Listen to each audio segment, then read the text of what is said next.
Welcome to my YouTube channel. As you can see, I've got 4 welders here. I've been doing steel welding for a while. I'm interested in getting into some aluminum welding. This is an Everlast machine here that I've got in a 253 DPI, and this is a Pro Pulse 220 MTS. So here we have the accessories lined up side by side. Go through some of this stuff. Go with the HTP stuff. Accessories that came with it. This is your printed manual. Again, we've got to briefly go over this. This is a non-color printed manual. It's fairly well written to get you started. It has a lot of good standard settings. And the troubleshooting section is decent. I wouldn't call it great, but it's decent. Obviously, if you have any questions, you can go online or call HTP. This is the owner's manual. It's the 6 or 7 pages. It's supplied with the unit. There's a 60-something page manual you can download and print. Ground clamp appears to be very well made. Typical. Ground clamp is very stiff.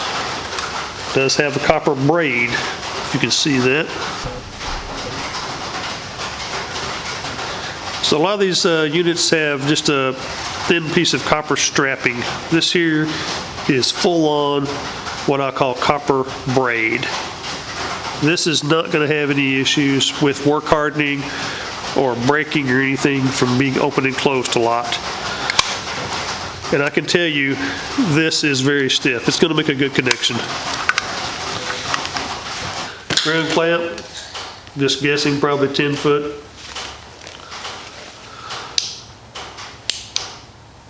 Notice that has the copper strap, thin strap that I was talking about. Those can eventually crack on you, work harden. So let's just take a quick look. So while they both are 35 DINs, no issue there. Plenty of current capability within the connectors themselves.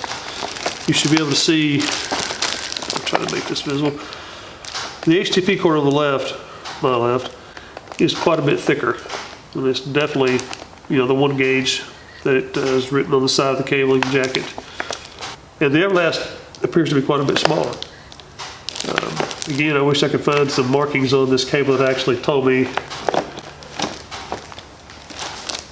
its size, but just judging, guessing, obviously I'm guessing, it looks like about a 3 gauge. Adapters, the Everlast one looks pretty nice. Looks like it slides onto the back, locks in, and then provides the extension to go ahead and lock into your 10-pound spools. HTP just seems to be just like an 1.5 to 2-inch PVC cut for a specific size, and slide it in, lock it in, go. Here are your flow meters. It's a typical flow meter.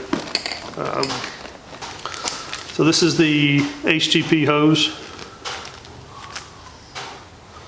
Looks like the crimps on these are just standard stainless steel crimp. Everything seems to be tight.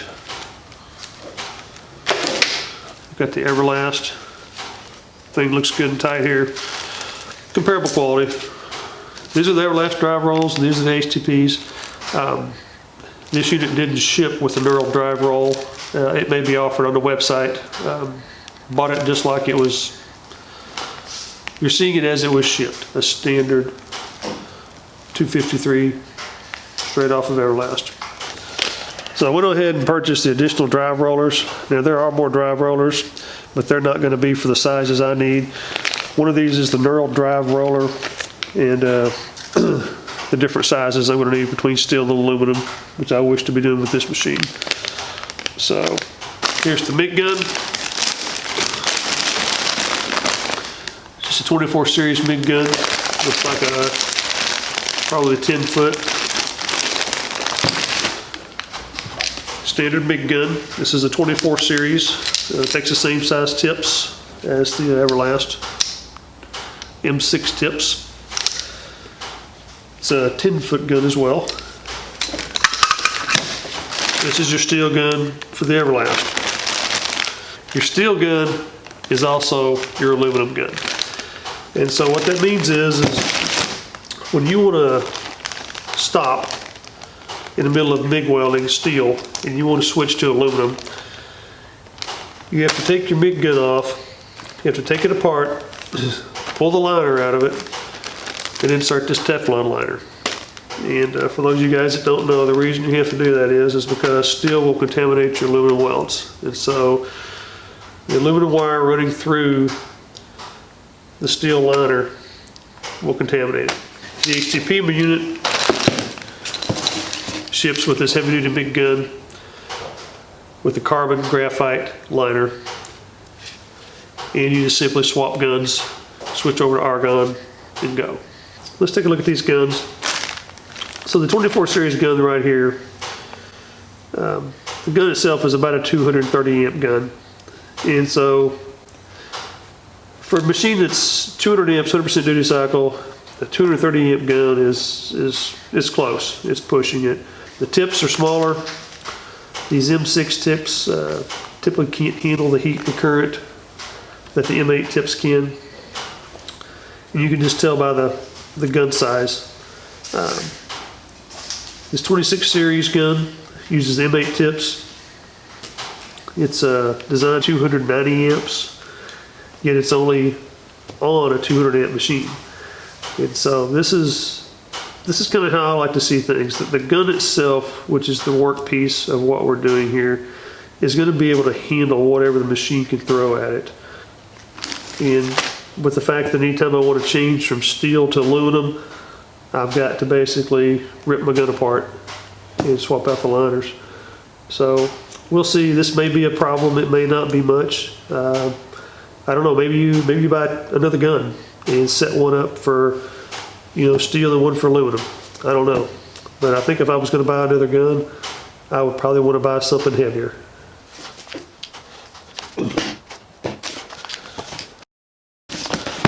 Got the Teflon liner in.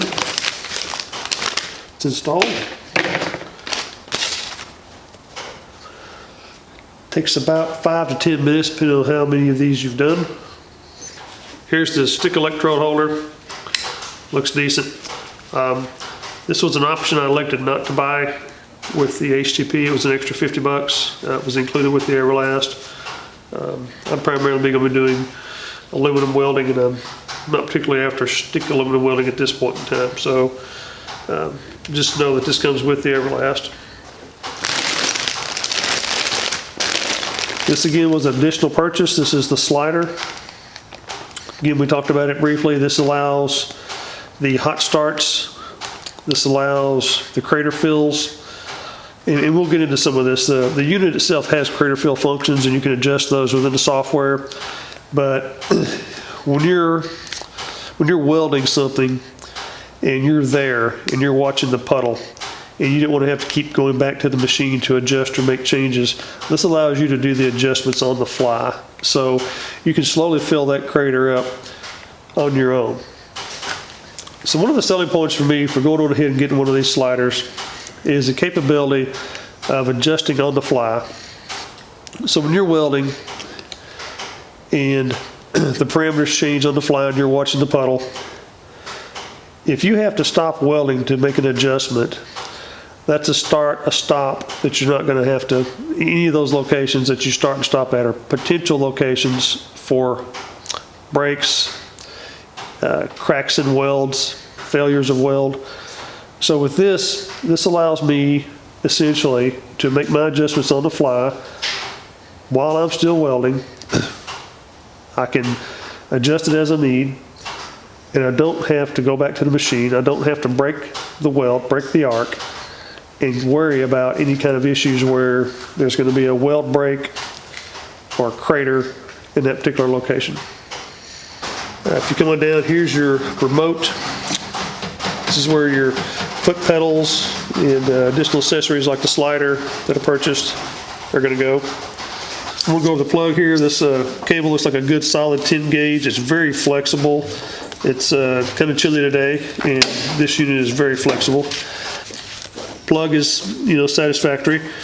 I'm noticing that the plug is not very well molded into the cable. There's a lot of flex here. The head's actually spinning. So something you'd want to watch out for. So let's take a look at the power cord. Looks like both cords are, this as well as the Everlast are both 10 gauge. Molded plug, just like the Everlast. Looks like the molded plug is very well attached. It's not spinning or sliding on the head. Doesn't appear to be as pliable or as soft as what the Everlast is. But it does appear to be a few feet longer. So definitely longer. How much I'm not sure, but definitely longer.